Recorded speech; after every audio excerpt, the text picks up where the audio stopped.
తొలి విడత గ్రామ పంచాయతీ ఎన్నికల గడువు సమీపిస్తున్న వేళ గ్రామాల్లో సర్పంచ్ అభ్యర్థుల మధ్య రాజకీయాలు రసవత్తరంగా మారాయి.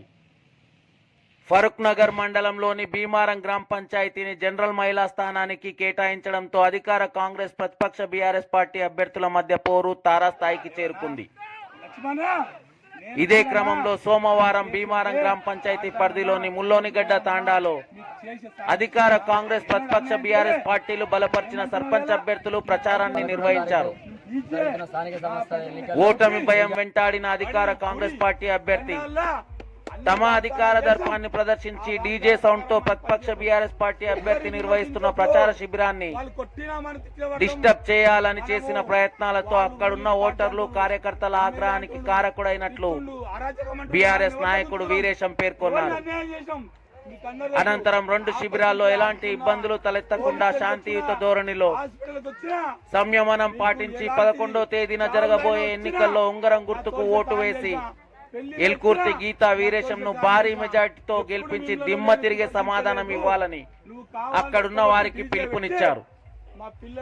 భీమారం గ్రామాన్ని 2.5 దశాబ్దాల అనంతరం జనరల్ మహిళా స్థానానికి కేటాయించడంతో గ్రామస్తుల అండతోనే తన భార్య గీత సర్పంచ్ అభ్యర్థిగా బరిలోకి దిగిందని తెలిపారు.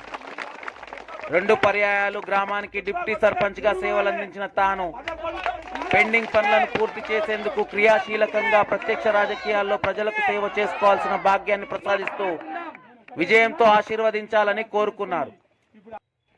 10 ఏళ్ల బీఆర్ఎస్ పాలనలో ప్రజలకు అభివృద్ధి సంక్షేమ ఫలాలు అందించిన తాను సొంతంగా గ్రామ అభివృద్ధికి ఎనలేని కృషి చేసినట్లు తెలిపారు. ఏళ్ల తరబడి తమ కుటుంబం గ్రామంలో చేస్తున్న సేవలు నిర్విరామంగా చేపడతామని, ప్రభుత్వం నుండి గ్రామానికి సంక్రమించాల్సిన అభివృద్ధి సంక్షేమ ఫలాలను అందించేందుకు అహర్నిశలు శ్రమిస్తానని, గ్రామాన్ని ఆదర్శవంతంగా తీర్చిదిద్దేందుకు శక్తి వంచన లేకుండా కృషి చేస్తానని ఓటర్లకు విజ్ఞప్తి చేశాడు. ఎన్నికల వేళ ప్రత్యర్థులు చేస్తున్న ఆరోపణల్లోని వాస్తవాలను ప్రజలు గమనించి సరైన నిర్ణయం తీసుకోవాలని, గ్రామంలో నిత్య సేవకుడిగా ప్రజల ఆదరాభిమానాలు పొందుతున్న తనకు వచ్చిన సదా అవకాశంలో గ్రామస్తులంతా ఐక్యమత్యంతో ఉండి ఉంగరం గుర్తుకు ఓటేసి తమకు విజయాన్ని కట్టబెట్టాలని వేడుకొన్నారు.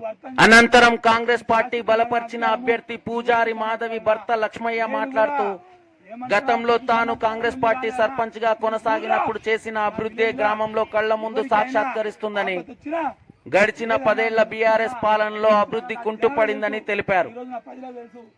బీఆర్ఎస్ నాయకుడు వీరేశం బారాస ప్రభుత్వం ఏర్పాటు అనంతరం తొలి దఫా ఎన్నికల్లో ఎస్సీ అభ్యర్థిని మరోమారు ఎస్టీ అభ్యర్థిని గెలిపించుకొని ఒకే ఒక్క సీసీ రోడ్డు వేశారని, వాగులో నుండి అక్రమంగా తరలిస్తున్న ఇసుక డంపును తన ఇంటి చుట్టూరా దేవాలయం వరకు సీసీ రోడ్డు వేసుకునేందుకు ఉపయోగించుకున్నాడని తెలిపారు. అలాంటి ఉత్తముడు 40 ఏళ్ల జీవితంలో ఎస్సీ ఎస్టీ బీసీలను ఆదరించిన ప్రజలు సుదీర్ఘ కాలం తర్వాత వచ్చిన ఒక్క అవకాశానికి గ్రామస్తులంతా కలిసికట్టుగా తనకు అండగా నిలవాలని ప్రాధేయపడడం విడ్డూరమన్నారు. గ్రామంలో పేద రైతుల భూములను కొల్లగొట్టిన నాయకుడికి సర్పంచ్ అయ్యే అర్హత లేదన్నారు. తాను సర్పంచ్ గా ఆస్తులు కూడగట్టలేదని తెలిపిన లక్ష్మయ్య, ప్రస్తుతం తాను తన తల్లిదండ్రుల హయాంలో నిర్మించిన ఇందిరమ్మ ఇంటిలోనే నివసిస్తున్నానని తెలిపారు. తనపై భూమి ఎక్కువగా ఉంది అని చేసిన ఆరోపణల్లో వాస్తవాన్ని రుజువు చేయాలని, తన పేరిట గాని తన భార్య పేరిట గాని చెరో 4 ఎకరాలు 30 గుంటల భూమి మాత్రమే ఉందని, అంతకు మించిన భూమి ఉంటే రచ్చకట్ట వద్ద రుజువు చేయాలని సవాల్ విసిరారు. అట్లా సైకిల్ తక్కెడ బాటుతో వర్తక వ్యాపారిగా వలస వచ్చి ఊరిని కొల్లగొట్టి ఆస్తులు కూడగట్టిన చరిత్ర, తాండాలను పంచాయతీలుగా కానివ్వకుండా అడ్డుపడిన ఘనత కూడా వీరేశానికే దక్కుతుందని పేర్కొన్నారు. బడుగు బలహీన వర్గాల అభ్యర్థిగా గ్రామ ప్రజలు తమను ఆదరించాలని, 20 ఏళ్ల అభివృద్ధి చేసి చూపిస్తానని, తమకు కేటాయించిన ఫుట్బాల్ గుర్తుకే ఓటేసి పూజారి మాధవి లక్ష్మయ్యకు విజయాన్ని కట్టబెట్టాలని కోరుకున్నారు.